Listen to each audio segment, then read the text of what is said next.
Disclaimer: this is a fictional dramatization created for artistic, emotional, and educational storytelling purposes.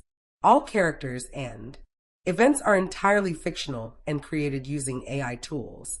No impersonation, misrepresentation, or harm is intended. The content contains scenes of danger involving child characters. However, no real persons or minors were involved in its production. Grace's Love Stories produces scripted, AI-generated stories that promote, entertain, inspire kindness, and emotional connection. We respect our viewers and strictly adhere to YouTube's policies. The air was thick with the scent of white roses and champagne. A low murmur of approval rippled through the great hall, a sound like smoothed river stones tumbling over one another. Laughter, delicate and bright, followed. It felt wrong. A melody played in a key that set her teeth on edge. Rowena stood in the arched stone doorway, unseen.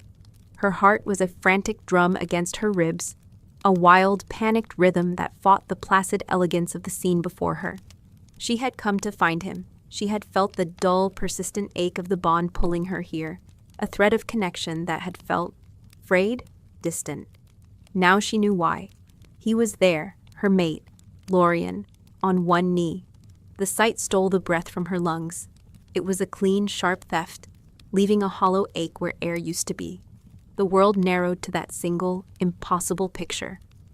Lorien, his dark hair catching the light of the chandeliers, his posture one of perfect practiced devotion.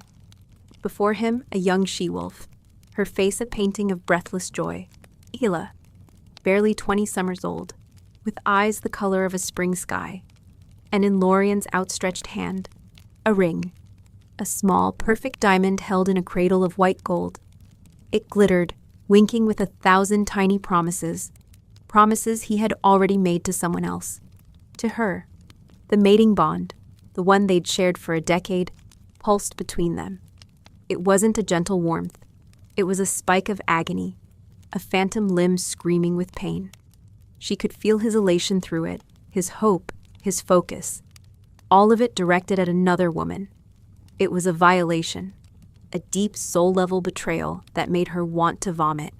He hadn't even bothered to break their bond first. The arrogance of it was staggering. He was proposing to another while their souls were still tied together. He was asking for a new vow, while his old one was still etched into her very being. Rowena's hands curled into fists at her sides, her nails digging into her palms.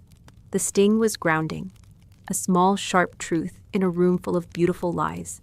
She wore a simple gray dress, the color of a coming storm, and felt her poise settle over her like a shroud. She had survived wars. She had buried kin. She would not fall apart in a doorway, not yet. "I will honor you," Lorien's voice carried across the hall, smooth and certain. Isla's hands flew to her mouth, a tear tracing a path down her cheek. "I will protect you. I will be your mate, your partner, your alpha, for all my days." The words were almost identical, the same ones he had whispered to Rowena under a harvest moon 10 years ago. Her pulse stumbled. The air refused to move. She took a single step forward, the soft sole of her shoe making no sound on the polished marble, but he felt it. His head lifted, his gaze snapping from Isla's radiant face directly to the doorway, to her. His eyes, the color of warm honey, met hers, and she saw nothing. No shock, no guilt, no flicker of remorse. Just a cold, hard finality, a dismissal. He had known she would come. He had known she would see. He had wanted her to. This wasn't just a betrayal.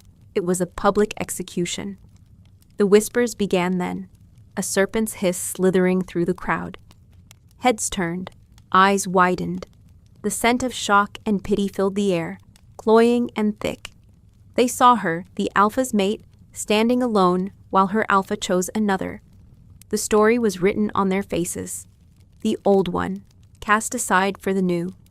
The barren she-wolf, replaced by one young and fertile. Rowena held his gaze, refusing to flinch.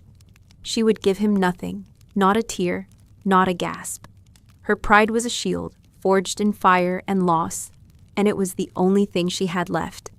She would stand there and let them all look, let them all whisper. She would let him see that he could not break her. He could only end her.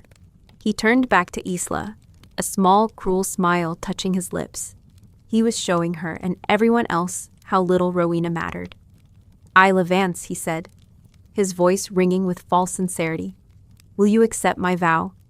The girl was crying freely now, nodding her head, a breathless, "Yes, oh yes," tumbling from her lips. As Lorien began to slide the ring onto Isla's finger, the great oak doors at the far end of the hall swung open. They opened with a deep, resonant groan that silenced the entire room.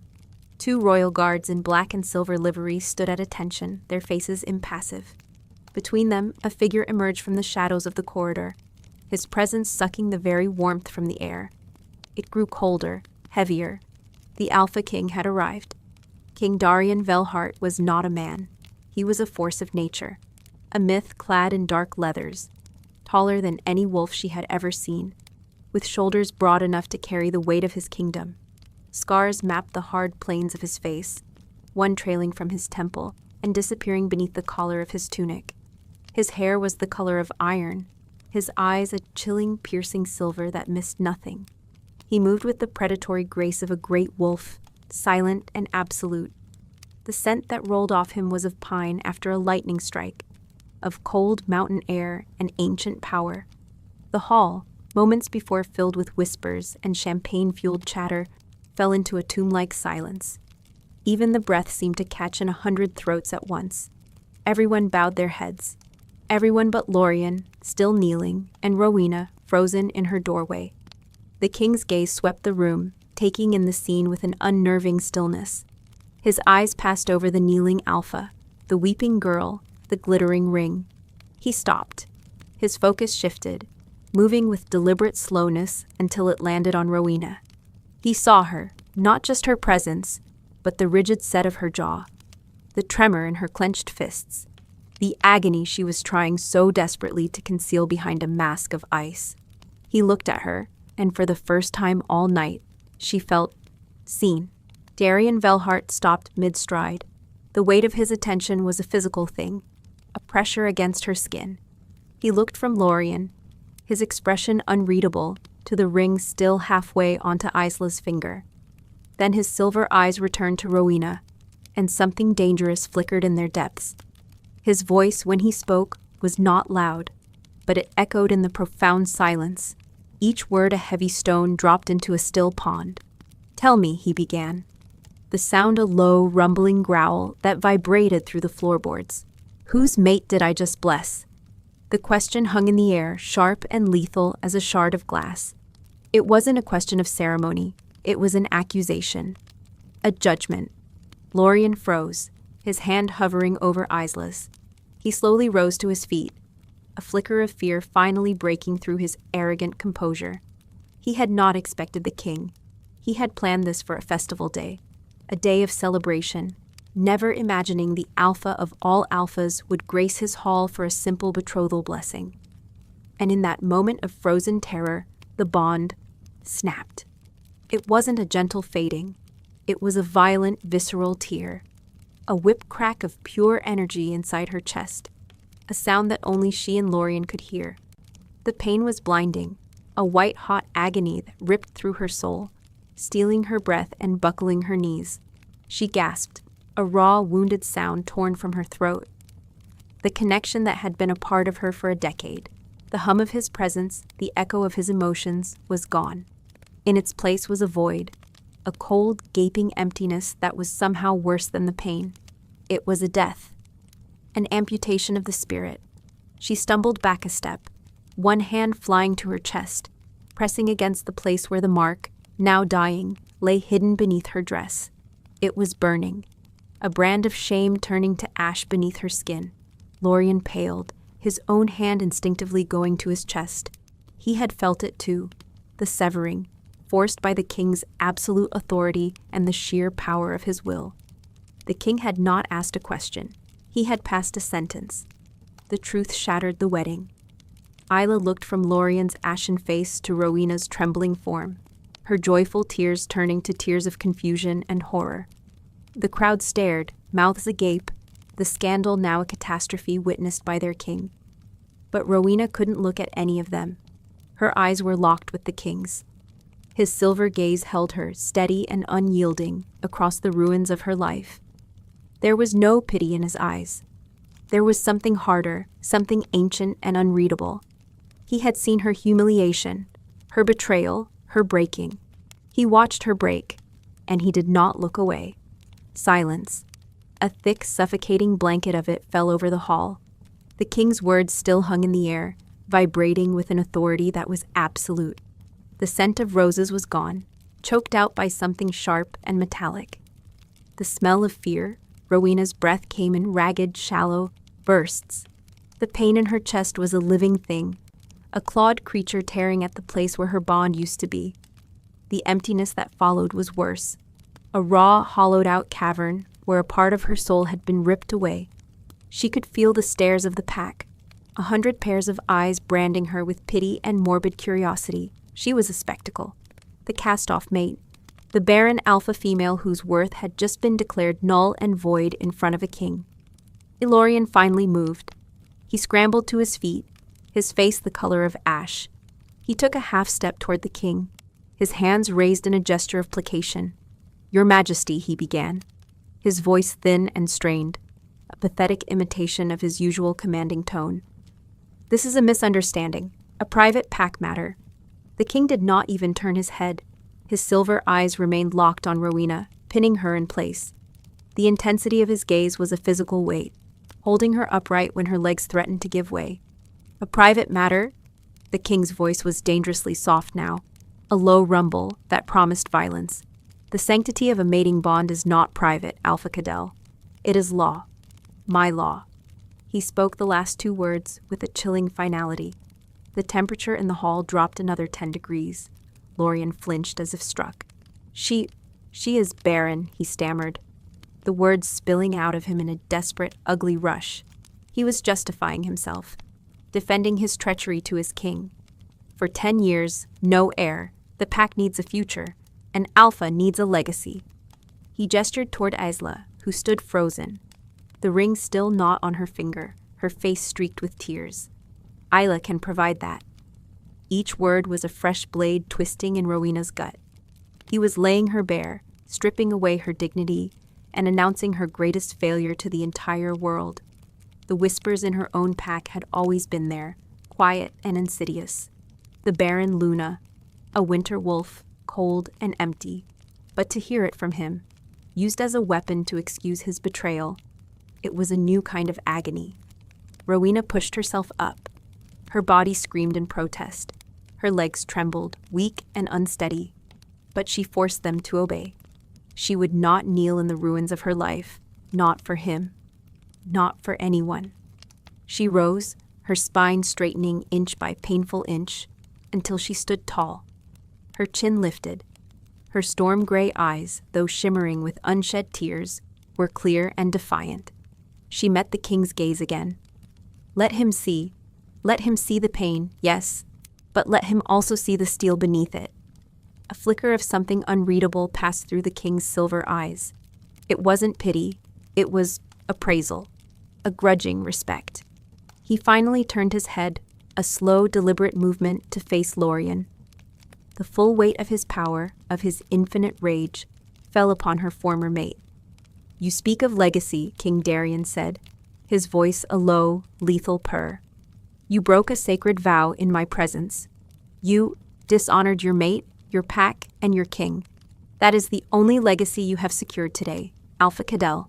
He took a single step forward.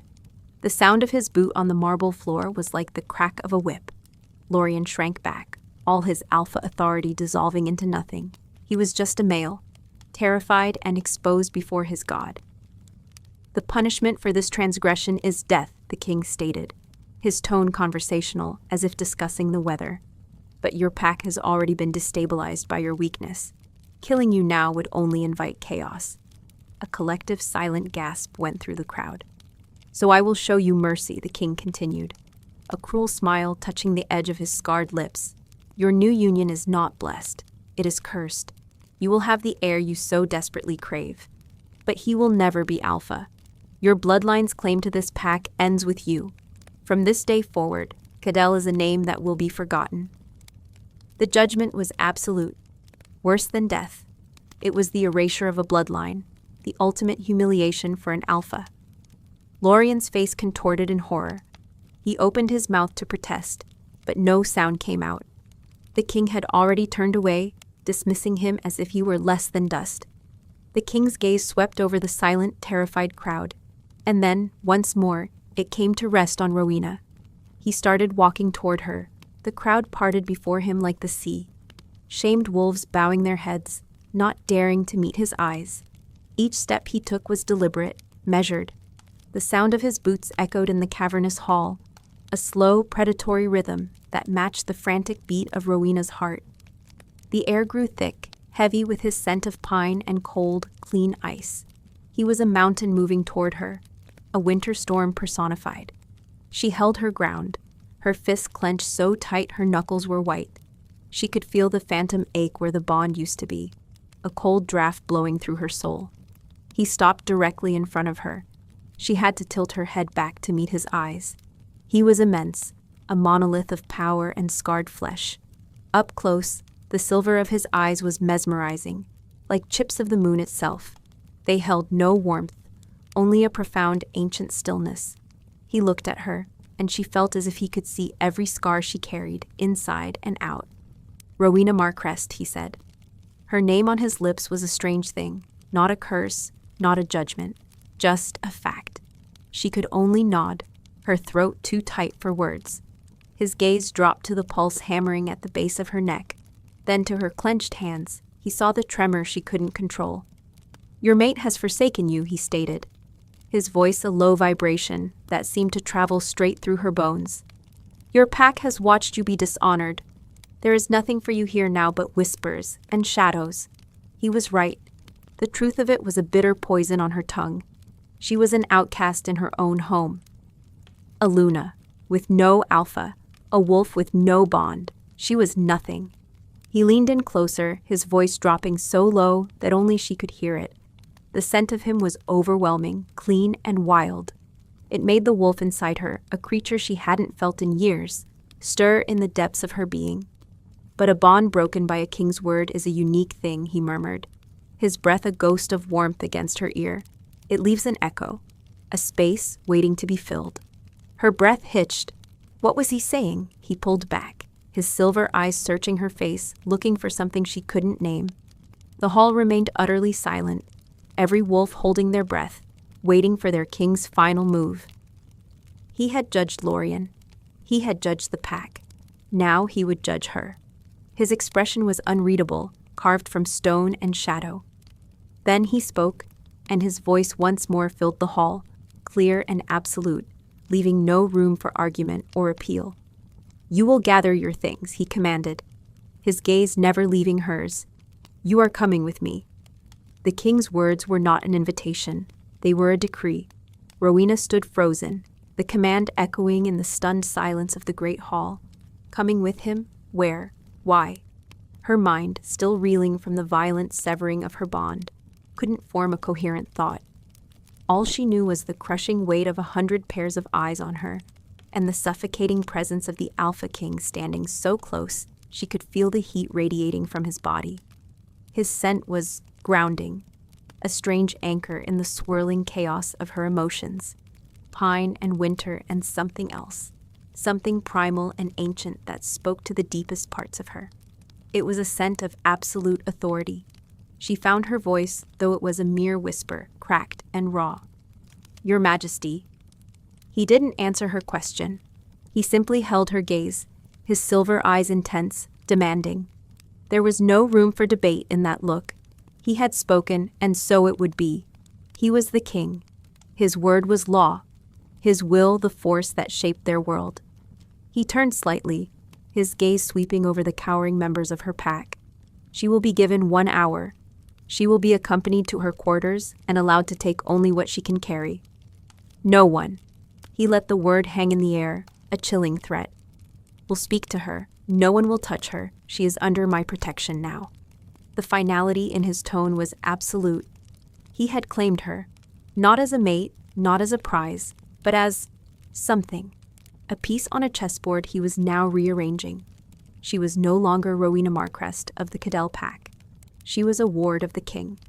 His royal guards moved then, their black and silver livery a stark contrast to the pale silks and velvets of the pack members.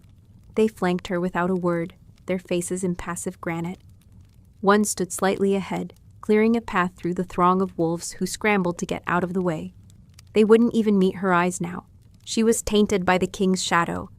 As she turned to leave, her gaze inadvertently fell upon Lorien. He was staring at her, his face a mask of disbelief and a new, dawning horror. He had wanted her gone, erased from his life so he could start anew. He had never imagined this. He had never imagined that in casting her aside, he would be placing her directly into the king's hand. There was a flicker of possession in his eyes, a primal instinct he couldn't suppress. Mine. Even broken, the memory of the bond was still there, a ghost limb twitching with remembered feeling. But the king saw it too. Darien took a half step, partially shielding Rowena with his body. He gave Lorien a look of such cold, lethal promise that Lorien physically recoiled, his head bowing in submission. The message was clear. She was no longer his to claim, his to look at, his to even think about.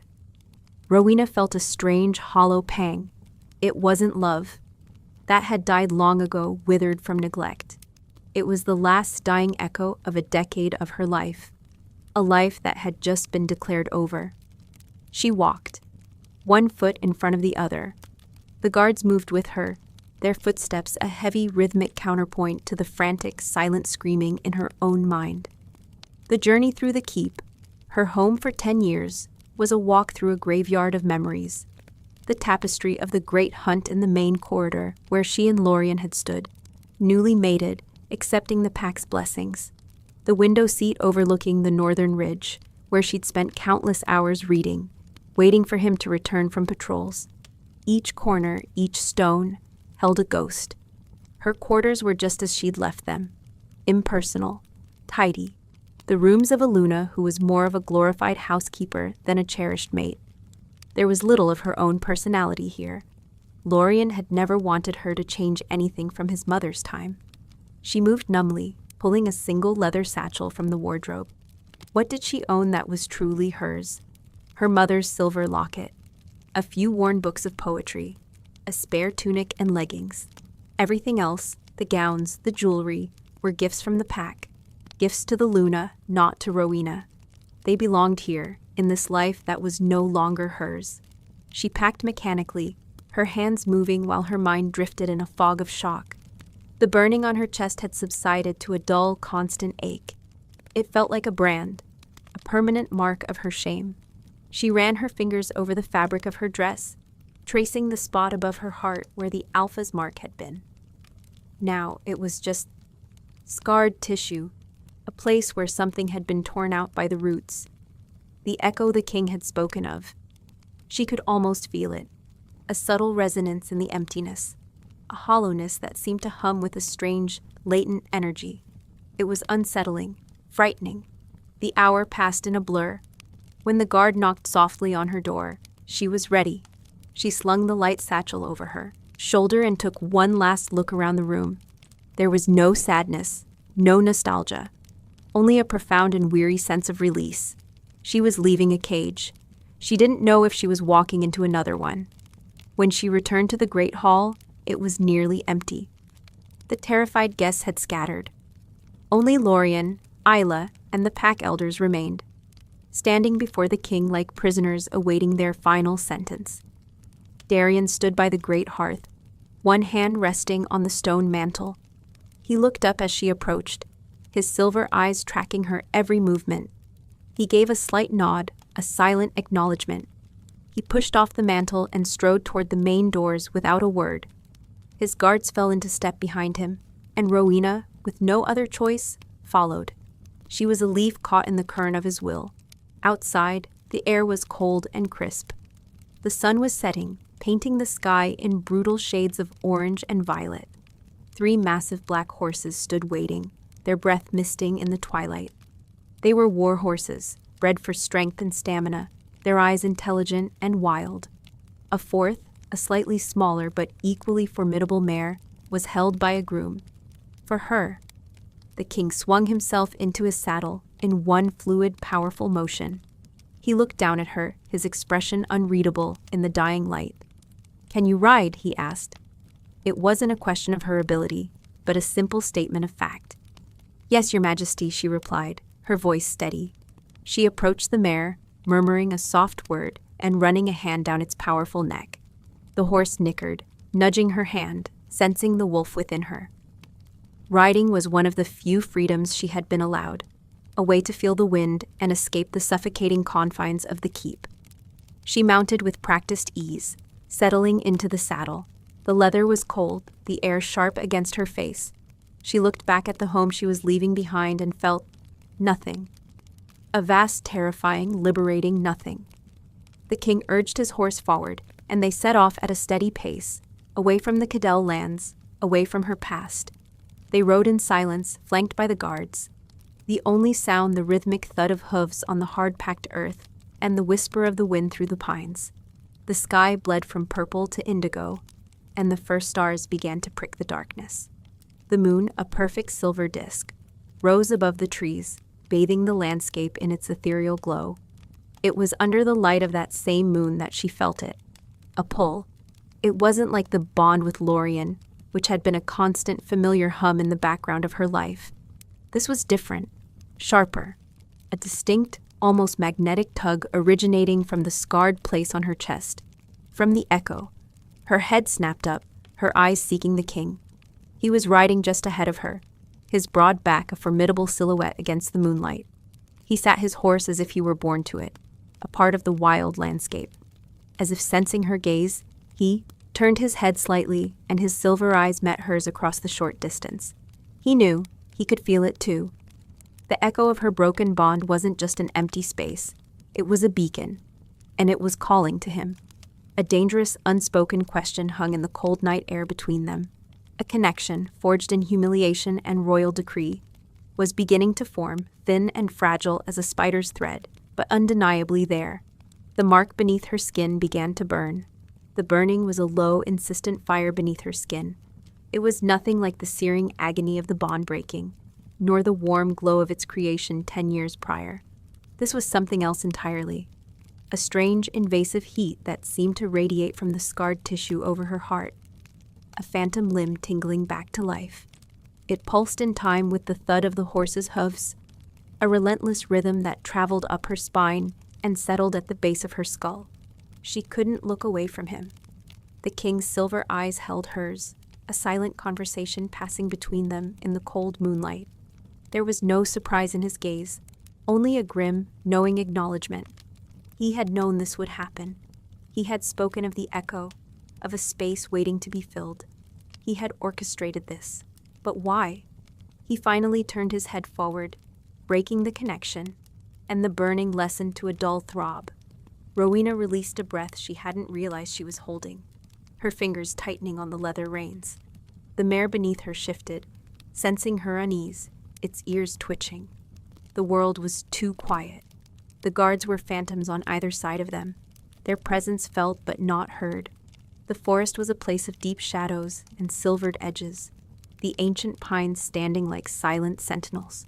The only sound was the steady beat of their passage, a lonely rhythm in the vast sleeping wilderness. This silence was more unnerving than the whispers in the great hall. It gave her too much time to think, too much space for the raw, gaping wound in her soul to ache. The emptiness Lorien left behind was a physical presence, a cold draft that no fire could warm. She had spent a decade intertwined with him, her emotions, her very life force, tangled with his. Now there was just her, alone. And it was terrifying. She had been the perfect Luna, in all the ways that didn't matter. She managed the household, settled minor pact disputes, and stood by Lorien's side with quiet dignity. She had poured herself into the role, hoping her diligence would make up for the one thing she could not give him, an heir. She had endured the pitying looks, the whispers of the other she-wolves, the growing distance from her own mate. She had borne it all with a stoic grace that was really just a carefully constructed wall of ice. And for what? to be discarded like a broken tool in the most public, humiliating way imaginable. A single hot tear escaped and traced a cold path down her cheek. She angrily swiped it away. She would not cry. She had not cried in front of them, and she would not cry now in front of him. As if he could hear her thoughts, the king reined his horse to a halt. The guard stopped instantly, fanning out to create a protective perimeter. He dismounted, his movements economical and precise. "We make camp here," he announced, his voice a low rumble that cut through the silence. He turned and walked toward her, his hand outstretched. "Dismount." It was an order, not an offer of help. She ignored his hand, swinging her leg over the saddle and landing lightly on the pine needle-covered ground. Her legs were stiff from the ride, and she stumbled slightly. A strong hand shot out and gripped her arm, steadying her. His touch was firm, impersonal, yet a jolt of pure energy shot up her arm, straight to the aching mark on her chest. She gasped, pulling away as if burned. The king's fingers tightened for a fraction of a second before he released her. His face was a mask of shadows and moonlight, his expression impossible to read. "The echo is strong," he stated, not a question. "It will take time to settle." He turned away from her, moving toward one of his guards and taking a bedroll and a water skin. He didn't seem to need sleep or food or warmth. He was a creature of the cold, of the night. Rowena watched as his men worked with silent efficiency, setting up a small defensible camp. A fire was built, but not lit. The king did not want their position known. They were traveling as shadows, moving through the night as if hunted, or hunting. She shivered, pulling her thin cloak tighter around her shoulders. The mountain air was biting, a stark contrast to the sheltered valley of her former pack. She was out in the open now, vulnerable, utterly at the mercy of this formidable, unknowable man. He walked back to her, extending the water skin. "Drink." She took it, her fingers brushing his. Another jolt, less intense this time, but still there. A flicker of connection. She drank deeply, the cold water a shock to her system, clearing some of the fog from her mind. "Why?" The word escaped her, quiet but clear in the still night. "Why are you doing this?" He didn't pretend to misunderstand. He stared into the darkness of the forest, his profile sharp and severe against the starry sky.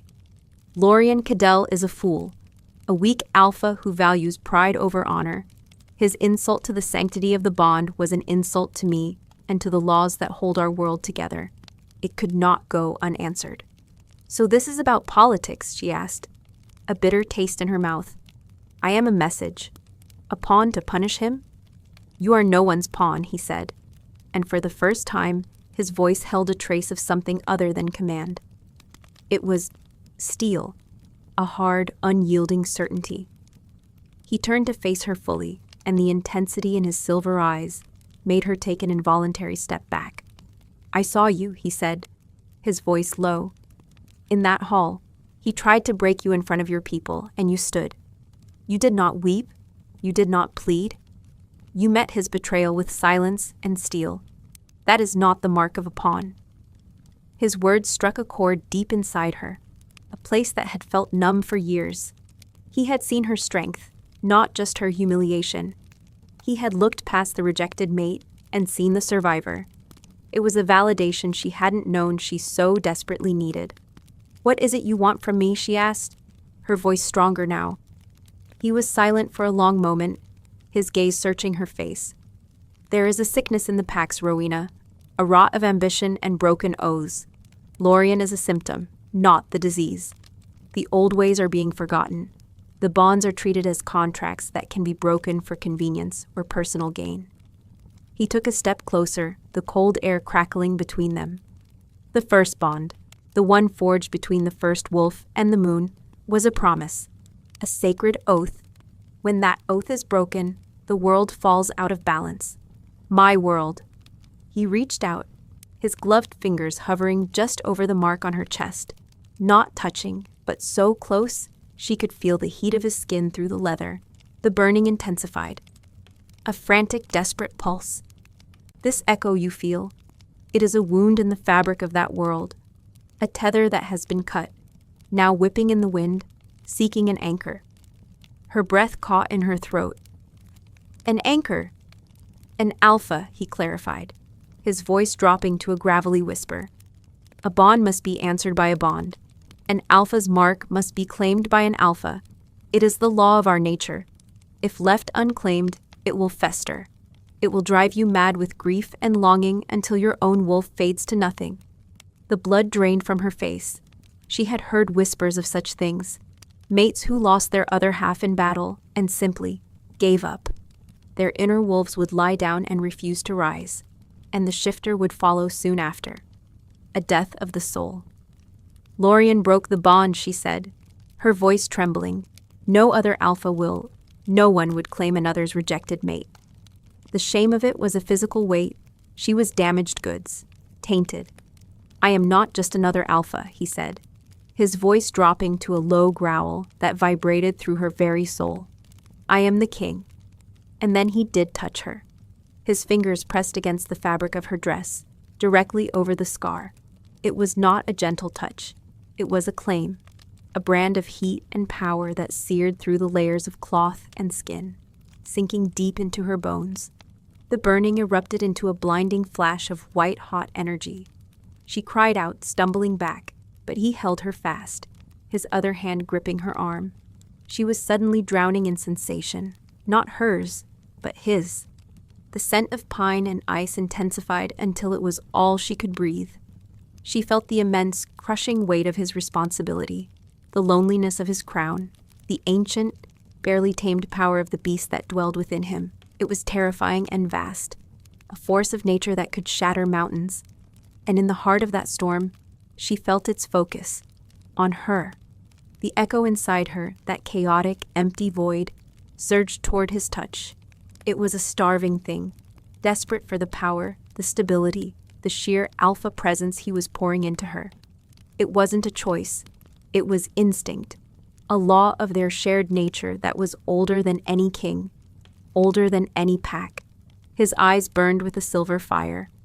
An oath was broken, he growled, his voice thick with a power that was not entirely his own. It was the king's beast, looking at her through his eyes. An oath must be made in its place, to restore the balance. He was offering her a choice that was not a choice at all, madness and a slow death. Or him. She stared into his face, into the eyes of the most powerful wolf in the world, and saw her entire future shifting on its axis. He was not offering her love. He was not offering her comfort. He was offering her survival, an alliance, an oath sealed in frost and moonlight, born from the ashes of betrayal. Swear it, he commanded, his thumb stroking the burning mark, sending another wave of his power through her. Swear your fealty, to me, your king, your alpha.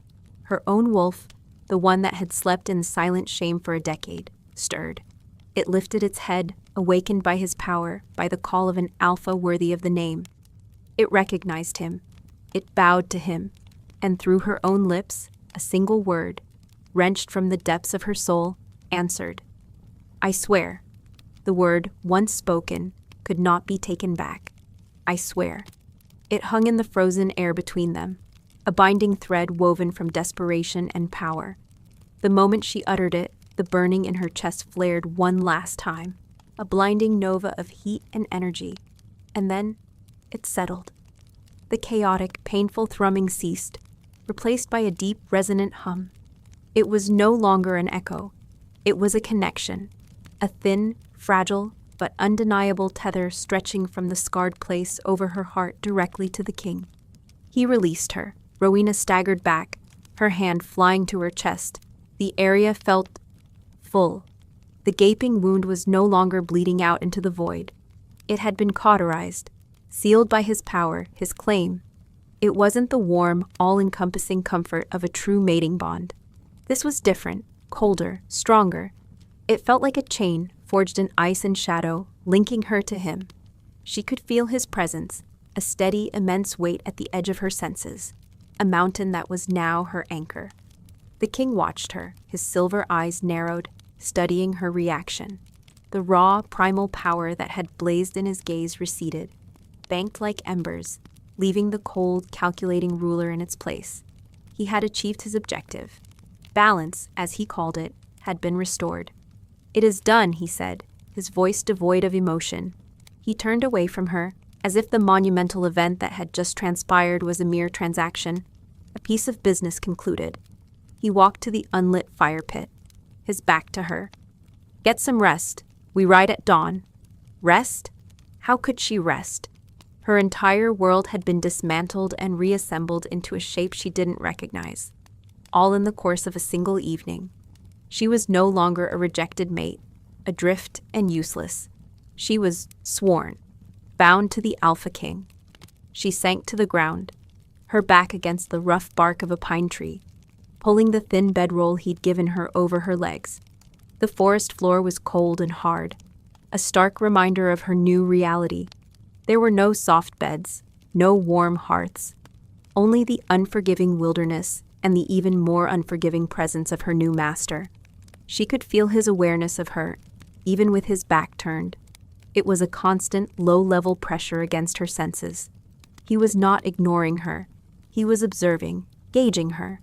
She was a new piece on his board, and he was learning its weight, its worth. Sleep was impossible. Her mind raced, replaying the events in the great hall, the agony of the severing, the terrifying intensity of the king's claim. He had called it mercy, to save her from the slow fade that awaited a bond-broken shifter, but it felt cruel. He hadn't saved her out of kindness. He had repurposed her. She was a symbol now, a living testament to his law. The mate so worthless her alpha cast her aside, only to be claimed by the king himself. The story would spread like wildfire through the packs. It was a power play, and she was the prize and the warning, all in one. She watched him through the long, dark hours of the night. He did not sleep. He did not even sit. He stood guard, a solitary, unmoving statue of granite and will, his gaze fixed on the shadows between the trees. He was a creature of absolute vigilance. The weight of his kingdom was a tangible thing, a cloak he never took off, and she could feel it now, a faint echo of that crushing pressure through their new connection. It was a burden that would have shattered a lesser male. When the first hint of gray light touched the eastern sky, he moved. "Up," his voice cut through the pre-dawn stillness. "We leave in 10 minutes. There was no food, only another long drink of cold water." Her stomach clenched with hunger, but she said nothing. Complaining would be a sign of weakness, and she had already shown him enough of that. She packed her bedroll, her movements stiff, and saddled her mare in silence. They rode hard as the sun rose, the pace relentless. The king pushed his horses and his men without pause, his focus fixed on the northern horizon. Rowena's body ached, her muscles screaming in protest, but she pushed the pain down, matching his pace. She would not be the weak link. She would not give him a reason to regret his choice, whatever his reasons for it had been. They traveled for 2 days like this, speaking only when necessary. The bond between them was a strange, silent companion.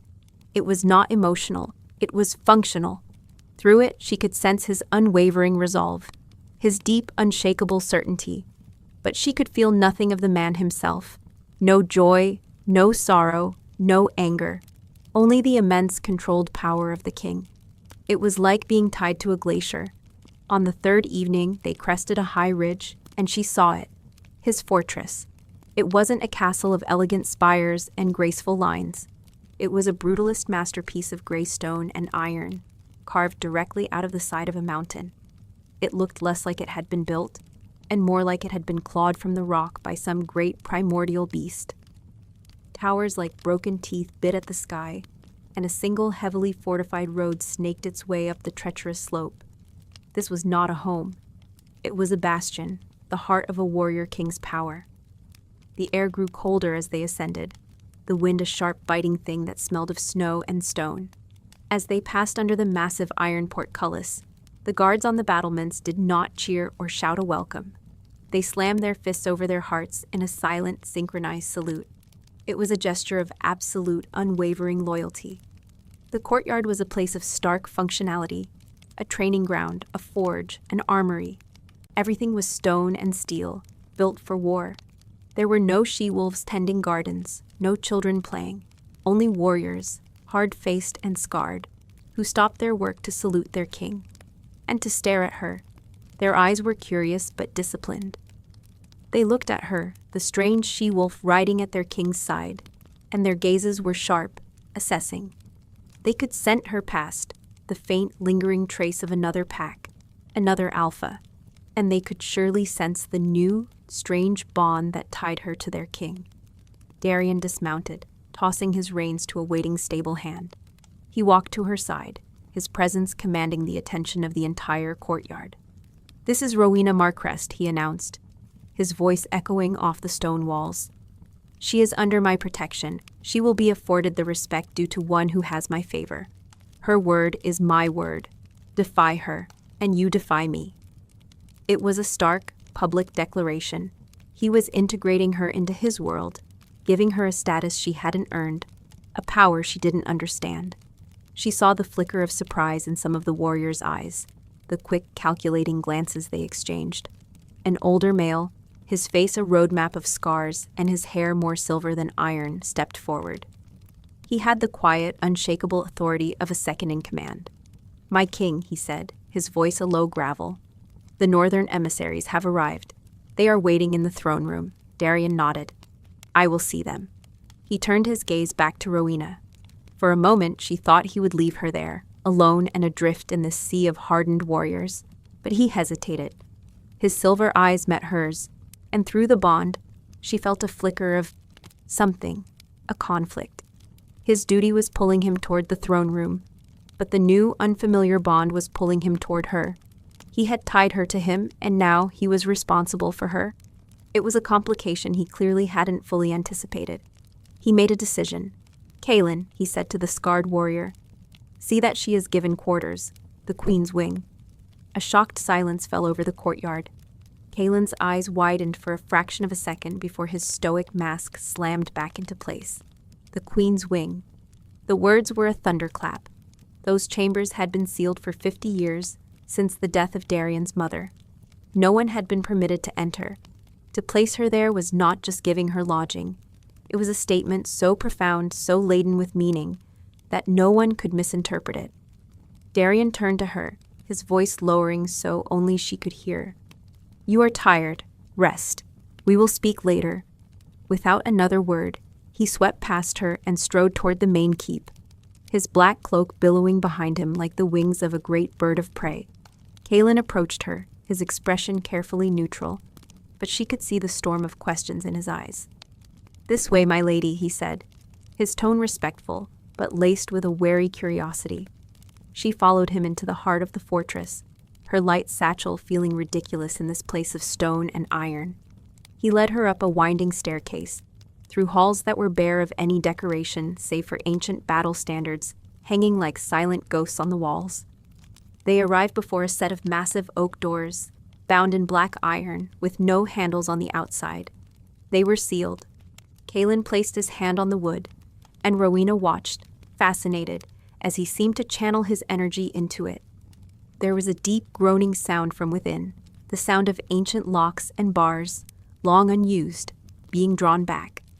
The doors swung inward, revealing a chamber coated in a thick layer of dust and silence. It was a room frozen in time. Furniture was draped in white cloths like shrouded corpses. The air was stale, heavy with the scent of memory and disuse. But even through the neglect, she could see the ghost of what it had been. A room of quiet elegance, with a large stone hearth, a carved wooden bed frame, and a massive arched window that looked out over the northern peaks. It was a queen's room, a room that had been waiting. The king. He promised his mother he would never take a mate, Kaelin said, his voice rough, as if the words were being pulled from him against his will. He wasn't looking at her, but at the dust-filled room. He broke his own vow to punish another's broken vow. The words struck her with the force of a physical blow. A broken promise. The king had made a promise, and for her, for this political game, he had shattered it. His mercy was indeed cruel. He had saved her from one prison, only to place her in another, a gilded cage, filled with the ghosts of a dead queen and a king's broken promise. And as the heavy doors groaned shut behind her, sealing her inside, she realized the terrible truth. The chain that now linked her to the king wasn't just a bond of survival. It was a chain of sacrifice.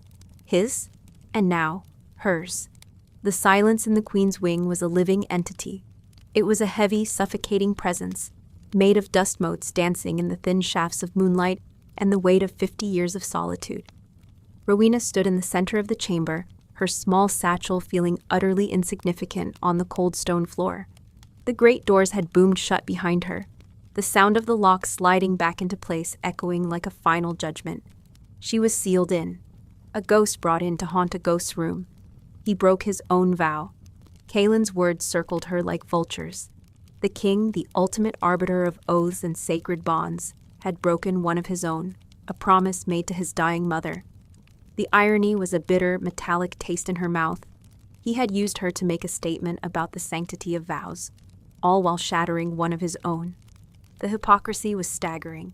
She walked to the massive arched window, her boots silent on the dusty floor. Wiping a clear patch on the grimy glass with her sleeve, she looked out. The view was breathtaking and terrifying. The fortress was perched on the edge of the world, overlooking a sheer drop into a valley shrouded in mist. Jagged, snow-dusted peaks clawed at a sky full of cold, indifferent stars. This was his kingdom, stark, unforgiving, beautiful and brutal. Just like him, the connection to him was a low, constant hum beneath the surface of her thoughts. It was a strange and intimate invasion. She could feel the direction he was in, deeper in the keep, in the throne room, and she could sense the immense, focused pressure of his attention as he dealt with the northern emissaries. It was like feeling the distant vibrations of a mountain moving. Her own emotions were a tangled, chaotic mess. Grief for the life she'd lost, even a poor one, was a raw, open wound. Humiliation still burned hot in her belly whenever she thought of Lorien's face. And fear. Fear was a cold serpent coiled around her heart. Fear of this place, this king, and this strange, cold bond that now defined her existence. Hours passed. She explored the rooms, her touch leaving clean lines in the thick dust on tables and shelves. There was a sitting room, a bedchamber, and a bathing chamber with a stone tub so large it could hold 4 people. Everything was made for a shifter of great size and status. Everything was shrouded and silent. She found a wardrobe filled with gowns, the silks and velvets of another era, their colors faded, smelling of cedar and thyme. They belonged to a ghost. She would not touch them. She was not a queen. She was a prisoner. Finally, exhausted beyond measure, she pulled the dusty covering off the massive bed, ignoring the cloud of particles that filled the air. She didn't bother to search for fresh linens. She lay down on the bare mattress, still in her traveling clothes, and pulled her thin cloak over her. The emptiness of the room, of her life, was a physical weight pressing down on her. Sleep did not come. She felt it when his meeting concluded. The immense pressure of his focus shifted, the distant rumble changing direction. He was moving, and he was coming here. Her heart began to hammer against her ribs, a frantic, trapped bird. The hum of the bond intensified, the thin chain between them drawing taut. She sat up on the bed, her hands clenched in the rough fabric of her cloak. The sound of a single set of heavy, determined footsteps grew louder in the corridor outside. The groaning, mechanical sound of the locks being drawn back echoed in the silent chamber. The doors swung open. King Darian stood there, framed in the doorway, a black silhouette against the torchlight of the hall. He was a creature of shadow and power, and his presence flooded the room, chasing away the ghosts of the past and replacing them with a much more dangerous, living reality. He stepped inside, and the doors boomed shut behind him, sealing them in together. The air crackled with a sudden, tense energy. He looked different now, away from the prying eyes of his court. The rigid control he maintained was still there, but beneath it, she could sense a deep, bone-weary exhaustion. The weight of his crown was heavier than she could have imagined. His silver eyes found her on the bed, and they held a flicker of something she hadn't seen before: regret. "You have not slept," he stated. It wasn't an accusation. "Neither have you," she countered, her voice quiet but steady. He walked further into the room, his gaze sweeping over the dusty, shrouded furniture. He stopped at the window, standing in the same spot she had hours before, looking out at his merciless kingdom. This was my mother's sanctuary, he said, his voice a low rumble. She was a wolf of the southern plains. She hated the cold, the stone. She said this fortress was a prison of ice and ambition. Rowena said nothing, waiting. This was the first time he had offered a piece of himself, a crack in the granite facade. She made me promise, he continued, his back still to her, that I would not chain another she-wolf to this place, that I would not bring a mate here to wither in my shadow as she did in my father's. He finally turned, and the raw pain in his eyes was a shocking, unguarded thing. I kept that promise for 50 years. And then you met me, she finished for him, the words tasting like ash, and found a convenient way to break it. His jaw tightened. It was not convenient. It was necessary. The bonds are fraying across the lands. Alphas grow bold and careless. Lorien's public desecration of his vow was a challenge I could not ignore. An example had to be made. An example of me, she shot back, a sudden surge of anger cutting through her fear. She stood up from the bed, facing him across the expanse of the room. You speak of sacred oaths, yet you use me to break your own. You have no more honor than he does. You are just more powerful. The accusation hit him like a physical blow. The air grew thick, cold. The beast within him stirred, a dangerous pressure that made the hairs on her arms stand on end. His eyes flashed with a silver fire, and for a terrifying second, she thought she had pushed him too far. He crossed the room in 2 long, silent strides, stopping directly in front of her. He was so close, she had to crane her neck to look up at him, the scent of pine and cold stone overwhelming her. "Do not ever," he growled, his voice a low, lethal threat. "Compare me to that weak-willed cur." His rage was a palpable force, but her own anger, born of a decade of silent suffering and a lifetime of being underestimated, refused to be cowed. "Why not?" she challenged, her voice trembling but defiant.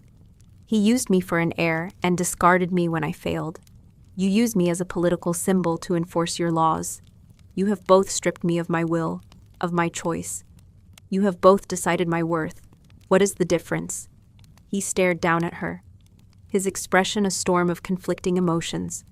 The rage was there, but so was something else, a grudging respect, a flicker of shock, as if no one had dared to speak to him this way in a very, very long time.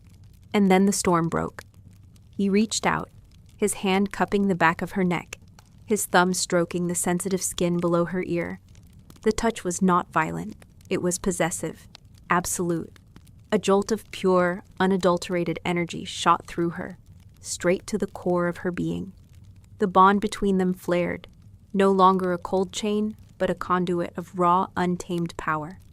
"The difference," he murmured, his voice dropping to a rough, intimate whisper, his lips just inches from hers, "is that he never saw you. He looked at you and saw a vessel, a womb, a failure. I look at you." His silver eyes burned into hers, and she felt as if he could see straight into her soul, past all the walls, past all the ice. "And I see the steel he could not break. I see the fire he tried to extinguish. I see a wolf who has been caged for a decade, starving for a hunt." His other hand came up, his fingers gently, almost reverently, tracing the scarred place over her heart. "He broke you," he whispered, his own pain echoing in the words. "And I have bound you. There is no honor in it, only necessity, and a cruelty I will have to live with." Her breath hitched. The anger, the fear, it all melted away under the heat of his gaze, under the truth in his touch. He wasn't a hypocrite. He was a king who had made an impossible choice, sacrificing his own honor to preserve the honor of his world. The chasm between them, the vast distance of his rank and power, vanished. In that moment, they were not king and subject. They were 2 broken, solitary creatures, bound together by a shared sacrifice, standing in a room full of ghosts, his head lowered, his scarred face blotting out the moonlight. His breath was warm against her lips, smelling of the cold night air. The bond between them pulsed, a frantic, desperate rhythm, begging for something more. It was no longer just an anchor. It was a hunger. And when his lips finally met hers, it was not a gentle kiss. It was a collision. a raw, desperate claiming, a seal on a broken promise, and the beginning of a brand new, terrifying vow. The night she had been shattered was the night she had been reforged. She had been warned not to stay in the king's shadow, but as his arms wrapped around her, pulling her against the hard strength of his body, she realized she had never had a choice. She was home. A year had passed. The snows had come and gone, and the first signs of a fierce, tenacious spring were clawing their way through the hard mountain soil. The air, which had once seemed to bite at Rowena's skin, now felt crisp and clean, a familiar embrace. It smelled of melting ice, damp earth, and the distant promise of pine resin warming in the sun. She stood on the high battlements of the fortress, a gray wool cloak pulled tight around her shoulders, the wind whipping strands of dark hair across her face. Below her, in the main training yard, the clang of steel on steel was a familiar song. Warriors moved in a deadly, disciplined dance, their breath misting in the morning chill. They were Darian's men, the heart of his kingdom, and their strength was a palpable thing. They no longer stared at her with wary curiosity. Their gazes now held a deep, unshakable respect, a respect she had earned. She was not the soft Luna they might have expected. She had not planted gardens or woven tapestries. She had learned their maps, their strategies, their histories. She sat in council, her quiet, sharp insights, often cutting through the bluster of proud alphas to find the heart of a problem. She did not command them with a loud voice, but with a quiet certainty that they had come to trust as much as their kings. She was the ice to his fire, the stillness to his storm. "My queen." The voice was a low gravel at her side. Kaelin, the king's second, his face a testament to 100 battles, offered her a steaming mug. His eyes, which had once held such deep suspicion, now held a simple, profound loyalty. "Thank you, Kaelin," she said, her hands wrapping around the warmth of the ceramic. The scent of strong, bitter herbs rose with the steam. "The king has concluded his meeting with the river packs," he informed her. "He is in your chambers, not the queen's wing." They had become hers, theirs. The dust was long gone, replaced by the scent of burning cedar in the hearth and the faint, ever-present trace of pine and winter that was Darian himself. She had opened the windows, and the heavy, ghost-filled silence had been chased out by the constant whisper of the mountain wind. She nodded to Kaelin and made her way back inside. She felt Darian before she saw him. The bond, once a cold and foreign chain, had warmed over the long winter months. It had deepened, settled into her soul, becoming as much a part of her as her own heartbeat. It was no longer a tether of necessity, but a living conduit of thought and emotion. She could feel his weariness, the immense pressure of his duties, but beneath it she could feel the steady, unwavering thrum of his presence, an anchor that kept her grounded in this harsh, beautiful land. He was standing by the great arched window, staring out at the jagged peaks, his broad shoulders slumped just enough for her to notice. He turned as she entered, and the guarded, severe mask of the king fell away, leaving only the man, her mate, in all the ways that now mattered. His silver eyes softened as they fell on her. "You were watching the training again." "They are getting faster," she said, walking to him. "The new recruits from the Stone Ridge pack are integrating well." He grunted, a sound of approval. "They have good bloodlines." He paused, his gaze growing more intense. Lorien Cadell sent another petition, begging for his bloodline to be restored. His new mate has given him a son. Rowena's hand, which had been reaching for him, stopped. A phantom ache, a distant memory of pain, echoed in the scar over her heart. "And what was your answer?" "The same as before," Darian said, his voice hard as granite. "A king's judgment is final." He reached out, his large, calloused hand gently covering hers, pulling it toward him. He placed her palm flat against the hard muscle of his chest. "His legacy is a son who will never rule, a hollow victory. It means nothing to me, or to you." He searched her eyes, looking for any sign of the old wound. She gave him a small, sad smile. "It does not hurt anymore. It is just a story about someone else." And it was the truth. The humiliation, the shame, it had all been scoured away by the sheer, undeniable reality of the man in front of her. He pulled her closer, his arms wrapping around her waist, drawing her against the solid warmth of his body. He buried his face in her hair, inhaling deeply. "Good," he murmured into her ear, "because his loss was my gain." A selfish truth, but a truth nonetheless. She leaned into his embrace, her head resting against his chest, the steady, powerful beat of his heart a soothing rhythm. They stood in silence for a long time, watching the light change on the mountain peaks. "I was wrong to bring you here," he said finally, his voice a low, rough thing against her ear. "To bind you to this place, to me. It was a king's arrogant decision, made to serve the law." She pulled back slightly, looking up into his face. "It was a choice you made to save me from madness." "It was a choice I made to claim you," he corrected, his silver eyes burning with an emotion he no longer tried to hide. It was a fierce, possessive, and utterly humbling love. "I told myself it was for the good of the realm. A lie. I saw you in that hall, Rowena. I saw your strength and my own selfish soul, which had been sleeping for 50 years, wanted you. The rest was an excuse."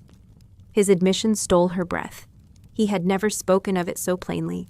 "I have given you my protection," he continued, his thumb stroking her cheek. "I have given you a title. I have given you power. But I have never given you the one thing you deserved from the very beginning." He took a step back, breaking their embrace, creating a space between them. The bond hummed, protesting the distance. "A choice," he said, his voice raw. "I bound you to me by force of will and law. But that is not enough. Not for you. Not for a queen." He stood before her, the Alpha King, the most powerful wolf in the world, and he made himself vulnerable. "You are not a prisoner here, Rowena. You have never been. The doors are not locked. You can walk out of this fortress, and I will grant you lands, a title, wealth, anything you desire to live a life of your own choosing. You are free." The air was still. The fire crackled in the hearth. The fate of her world, of their world, hung on her answer. He had given her an escape. He had given her a choice, the one thing she had never had. She looked into his silver eyes, into the soul of this hard, lonely king, who had seen her when she was invisible. He had not chained her. He had seen her cage and given her a key. This fortress was not a prison. It was a sanctuary. His bond was not a chain. It was an anchor. She closed the distance between them, her hand rising to cup his scarred jaw.